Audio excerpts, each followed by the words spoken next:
மதச்சார்பற்ற ஜனநாயக முற்போக்கு கூட்டணியில் மார்க்சிஸ்ட் கம்யூனிஸ்ட் கட்சி தொடர்ச்சியாக பயணித்து வருகிறது.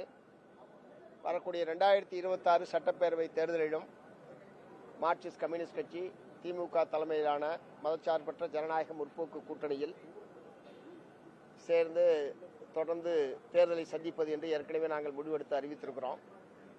ஏற்கனவே மார்க்சிஸ்ட் கம்யூனிஸ்ட் கட்சியின் சார்பில் இரட்டை இலக்கத்தில் தொகுதிகள் வேண்டும் என்று நாங்கள் தொடர்ந்து திமுக தலைமையிலான பேச்சுவார்த்தை குழுவிடம் தொடர்ந்து நாங்கள் வற்புறுத்தி வந்தோம். திராவிட முன்னேற்ற கழகத்தின் சார்பில் புதிதாக பல்வேறு கட்சிகள் சேர்ந்திருக்கக்கூடிய நிலையில் அந்த மாதிரி கூடுதல் தொகுதிகள் தருவது சிரமம், நீங்கள் தொகுதிகளை குறைத்துக் கொள்வதற்கு முன்வர வேண்டும் என்று தொடர்ந்து அவங்க வற்புறுத்திக்கிட்டு இருந்தாங்க. இத்தகைய சூழ்நிலையில் எங்களுடைய கட்சியினுடைய மாநில குழு 2 முறை கூடி இந்த 6 தொகுதிக்கு மேல் என்பதை நாம் வற்புறுத்த வேண்டாம். இப்போது இருக்கக்கூடிய இந்த கூட்டணி வலுவடைந்திருக்கிறது. கூட்டணியில் பல புதிய கட்சிகள் சேர்ந்திருக்கக்கூடிய நிலையில் 6க்கு மேல் என்பதை நாம் வற்புறுத்த வேண்டாம். கடந்த 2021 சட்டப்பேரவை தேர்தலில் போட்டியிட்ட 6 என்கிற எண்ணிக்கையை பெறுவதற்கு பேச்சுவார்த்தை குழு முயற்சிக்க வேண்டும். கட்சி அதற்கான முயற்சிகளை எடுக்க வேண்டும் என்றுதான் எங்களுடைய மாநில குழு எங்களுக்கு அதிகாரத்தை அளித்திருக்கிறது. நேற்றைய தினம் இந்த பேச்சுவார்த்தை தொடர்ந்து நீடித்துக் கொண்டிருந்த நிலையில் நேற்றைய தினம் மார்க்சிஸ்ட் கம்யூனிஸ்ட் கட்சியுடைய அகில இந்திய பொதுச் செயலாளர் தோழர் MA பேபி உட்பட கலந்து கொண்டு நேற்றைய தினம் கட்சியினுடைய மாநில குழு கூட்டம் நடைபெற்றது. மாநில குழுவும் 6 என்ற எண்ணிக்கைக்கு நாம் உடன்பாடு செய்து கொள்ளலாம் என்கிற முறையில்தான் நேற்றைய தினமும் மாநில குழுவிலே ஒரு இறுதியான முடிவு என்பது எடுக்கப்பட்டிருக்கிறது.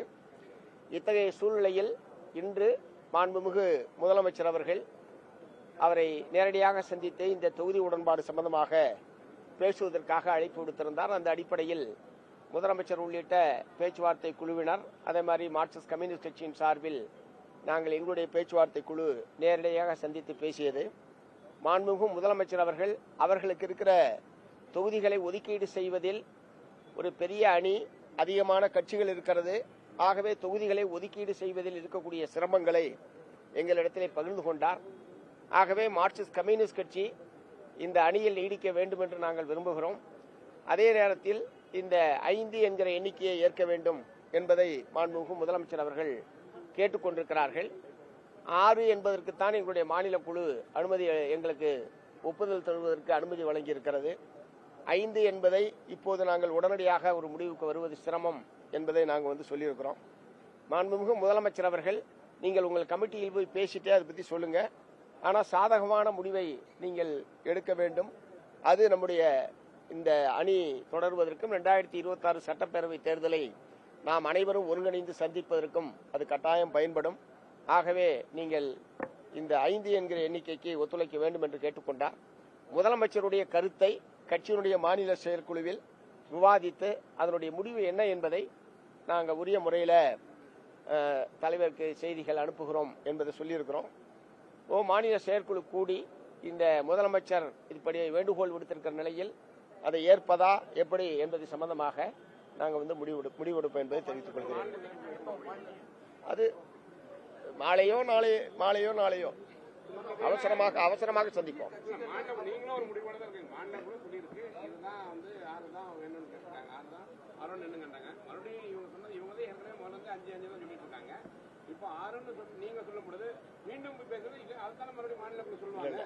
இல்ல மாண்புமிகு முதலமைச்சர் அவர்கள் இத்தனை நாட்கள் 20 நாட்களாக பேச்சுவார்த்தை நடைபெற்றாலும் முதலமைச்சரோடு இதுதான் முதல் சந்திப்பு பேச்சுவார்த்தை சம்பந்தமாக. இதுவரைக்கும் முதலமைச்சர் இப்படி நேரடியாக அழைச்சி தொகுதி உடன்பாடு சம்பந்தமாக இதுவரைக்கும் பேசல. இப்ப அவருடைய வேண்டுகோள் என்கிற முறையில் அவர் தெரிவித்திருக்கிற நிலையில் அவருடைய வார்த்தைக்கு மதிப்பு கொடுத்து நாங்கள் கட்டாயம் பேசுவோம் என்பதை சொல்லியிருக்கிறோம்.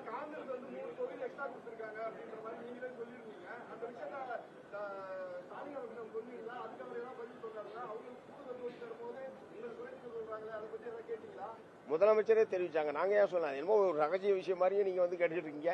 முதலமைச்சரே இந்த மாதிரி கொடுத்ததுனால இந்த வேறு சில கட்சிகள் வந்திருக்கிறதுனால ஏற்பட்டிருக்கிற நெருக்கடிகளை அவரே தெரிவித்தார். நாங்கள் சொல்ல வேண்டிய அவசியம் இல்லை. இது எதுவும் ஒன்றும் ரகசியமான உடன்பாடுகள் ஒப்பந்தங்கள் எதுவும் ஏற்படல. எல்லாமே வெளிப்படையாக நடைபெற்றுக் கொண்டிருக்கிறது. வெளிப்படையாக பேச்சுவார்த்தை என்பது நடைபெறுகிறது. நாங்கள் செயற்குழு கூடி முடிவெடுத்து முறையாக நாங்கள் வந்து தெரிவிப்போம். மார்க்சிஸ்ட் கம்யூனிஸ்ட் கட்சியை பொறுத்தவரைக்கும் எப்பவுமே உங்களுக்கு கூடுதலா தான் இருக்கும். முன்ன எலெக்ஷன்ல பார்த்தோம்னா மார்க்சிஸ்ட் கம்யூனிஸ்ட் கட்சிக்கு அதிகமாக தான் இருக்கும், இந்திய கம்யூனிஸ்ட் கீழே தான் இருக்கும் குறைஞ்சது. இப்போ வந்து இந்திய கம்யூனிஸ்ட் கட்சிக்கு 5 இடம் கொடுத்தனால உங்களை அப்படியே கம்யூனிஸ்ட் கட்சிக்கு 5 இடம் தான் கொடுப்பேன்னு அந்த மாதிரி சிஸ்டம் கொண்டு வராங்களா, இல்ல மற்ற கட்சிகள் சொல்லும் பொழுது மற்ற புதுசா இணைந்ததுனால உங்களுக்கு கொடுக்குறாங்களா? ஏன்னா நீங்க தொடர்ந்து நீடிச்சுட்டு வரீங்க உங்க கூட்டணியில, அப்போ உங்களுக்கு அந்த ப்ரிஃபரன்ஸ் கொடுக்கணும்ல. இல்ல, கடந்த முறையே இந்திய கம்யூனிஸ்ட் கட்சி, மார்க்சிஸ்ட் கம்யூனிஸ்ட் கட்சி, விடுதலை சிறுத்தைகள் கட்சி, மதிமுக எல்லாத்துக்குமே சமமாக 6 என்கிற எண்ணிக்கை கடந்த தேர்தலில் இருந்தது எல்லாத்துக்குமே தெரியும். இந்த முறை அவர்கள் எல்லோருமே குறைத்துக் கொள்வதற்கு முன் வந்திருக்கிற நிலையில் நீங்களும் அதற்கு ஒத்துழைக்க வேண்டும் என்று அவர் வேண்டுகோள் விடுத்திருக்கிறார். அதை நாங்கள் பரிசீலிக்கிறோம் சொல்லியிருக்கிறோம்.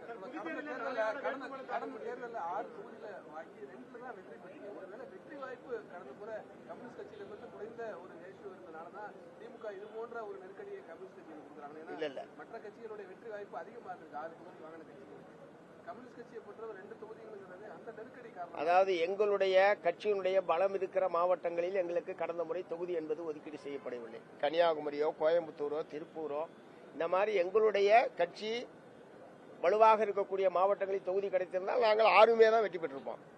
அது பல காரணங்கள் இருக்கு. அதனால 2 ஜெயிச்சதுனாலதான் அந்த மாதிரி பேசினா நம்ம அது தேவையற்ற விவாதம்.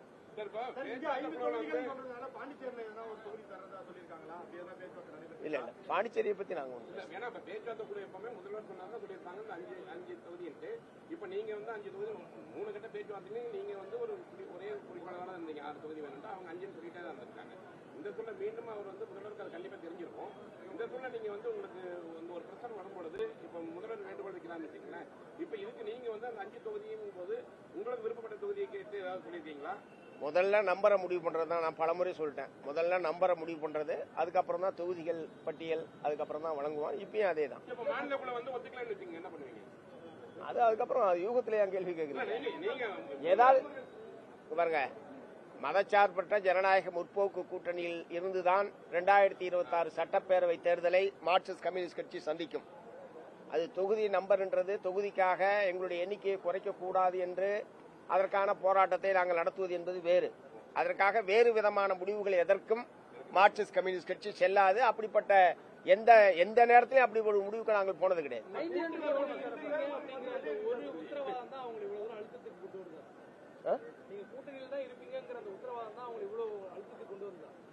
இல்ல இல்ல, அப்படி நாங்க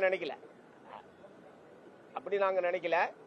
ஆனால் நாங்க வந்து கொள்கை பூர்வமாக எங்களுடைய தீர்மானத்தின் அடிப்படையில் இந்த அணியில் நீடிக்கிறோம். அதனால அவங்க எத்தனை தொகுதிகள் கொடுக்கிறார்கள் என்பதை பொறுத்து இந்த அணியில் நீடிப்பதா நீடிக்க வேண்டாமா என்று முடிவு செய்வதல்ல மார்க்சிஸ்ட் கம்யூனிஸ்ட் கட்சி. கடந்த முறை வந்து வலுவான தொகுதிகளை இந்த முறை அந்த தவறு இருக்காது நினைக்கிறீங்களா? அது தொகுதி பட்டியல் கொடுக்கும்போது பார்க்கலாம் சார். சென்னையும் தமிழ்நாட்டில் தான் இருக்கு. கட்டாயம் நாங்க போட்டியிடுவோம். சென்னையும் தமிழ்நாட்டில் தான் இருக்கு. இல்ல அது எந்த தொகுதின்றது அதான் சொல்றேன். தொகுதி பட்டியலை பொறுத்த வரைக்கும் நாங்க இந்த தொகுதி எண்ணிக்கை சம்பந்தமாக உடன்பாடு ஏற்பட்டதற்கு பிறகு அதற்கான பட்டியலை வழங்குவோம். சென்னை உட்பட போட்டியிட வேண்டும் என்பது எங்களுடைய விருப்ப பட்டியலில் இருக்கக்கூடிய இதுதான்.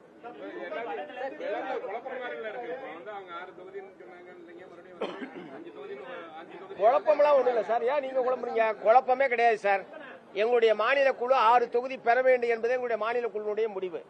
மாண்புமிகு முதலமைச்சர் அவர்கள் 5க்கு நீங்கள் ஏற்றுக்கொண்டு ஒத்துழைப்பு நல்க வேண்டும் என்று அவர் கேட்டுக்கொண்டிருக்கிறார். மீண்டும் நாங்கள் விவாதித்து, ஏன்னா முதலமைச்சர் அளவில் ஒரு கூப்பிட்டு பேசி ஒரு வேண்டுகோள் விடுத்திருக்கிற நிலையில் அதை பற்றி பரிசீலிக்க வேண்டியது எங்களுடைய கடமை. நாங்கள் கட்டாயம் பரிசீலித்து முடிவை தெரிவிப்போம்.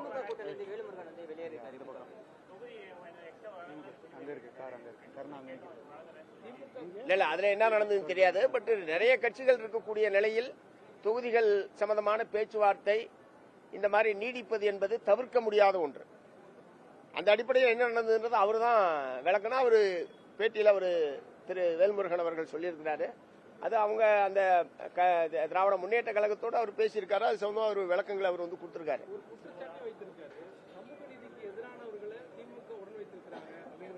இல்ல அதுக்கெல்லாம் நான் சொல்ல